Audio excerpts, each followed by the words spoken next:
is, so that you're not thinking about that the whole time I'm preaching, I'll tell you.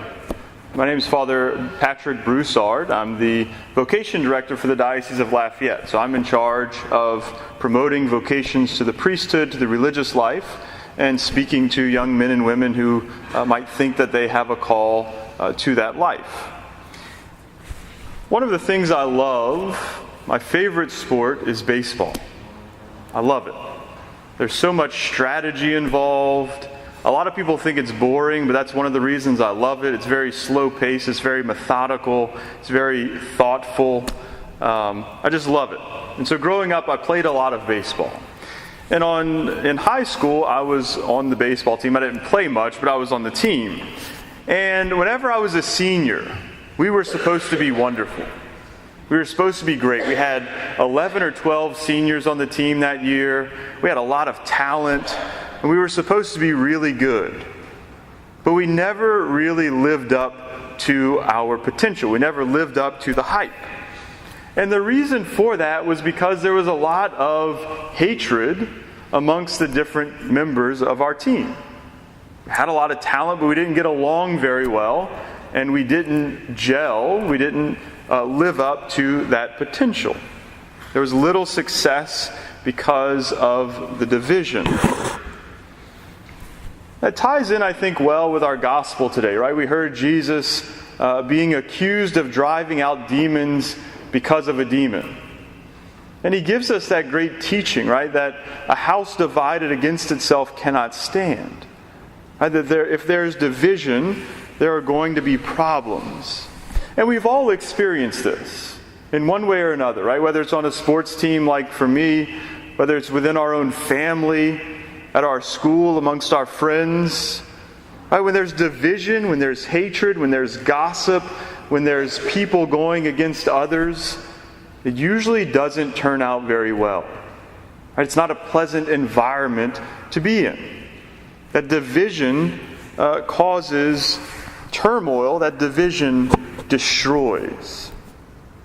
And I think this also relates to that theme of vocations, right? A calling to the priesthood or to the religious life.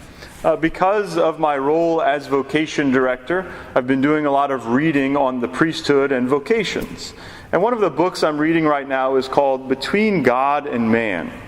And it's some homilies of a pope from several hundred years ago on the theme of the priesthood. And I thought about that title today as I was preparing for this homily, right? Between God and man. That's the role of the priest, is to foster this unity between God and man, right? The role of the priest is to bring God to men and to bring men to God, right? And we do this through a lot of ways, through the sacraments. Right, we restore that unity between God and man in the sacrament of confession. Right, we very literally bring God to man in the Eucharist, right, to be able to consume Him. And we bring men to God. Right, we offer the holy sacrifice of the Mass, not just in general, but for the people. And so I collect the prayers of the people attending Mass, I offer them to God, bringing man to God. But we see that at times, priests don't live up to this great dignity that they've been given. Right? We're probably well aware of the different struggles going on in the church. And I think that we can sort of boil it down to not living up to this great responsibility, right, of bringing God to man and man to God. Instead, right, we try to bring people to ourselves. Right? We try to honor ourselves rather than to honor God. And when that happens, we see that these scandals, these bad things, bring division. Right? They bring division within the church. They bring division between the priest and the people entrusted to them. But ultimately, they bring division between God and man. Right? Because of the bad actions of some priests, people don't trust the church. People don't trust priests. But sadly, people even don't trust God. Right? Because the people put in place to minister to people, to image God to them, betray them. And so it sows those seeds of doubt. It sows that anger, that frustration. It leads people away from God rather than to Him. And so I think it's a troubled time for the church, but I think it's also a good time for the church. Or it will be a good time for the church. Right? Because of this turmoil, because of this struggle that we're going through, God is going to bring good things out of it.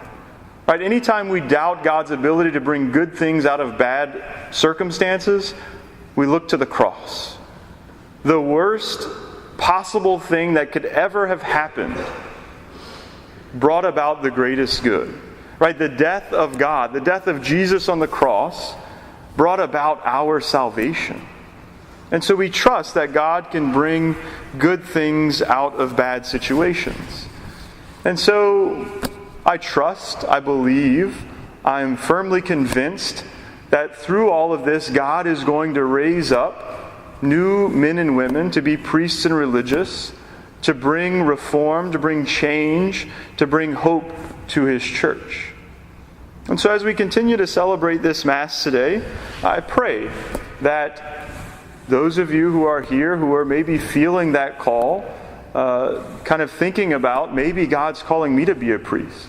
Maybe God's calling me to be a religious brother or sister. I pray that you would have the strength to answer that call, to respond to that call, to be open to that call. Even in the midst of the struggle, right? Even in the midst of the hardships that call involves. To be open to what God is asking of you, and to help to be one of those people who restores that relationship, right? Who continues to bring God to man and man to God.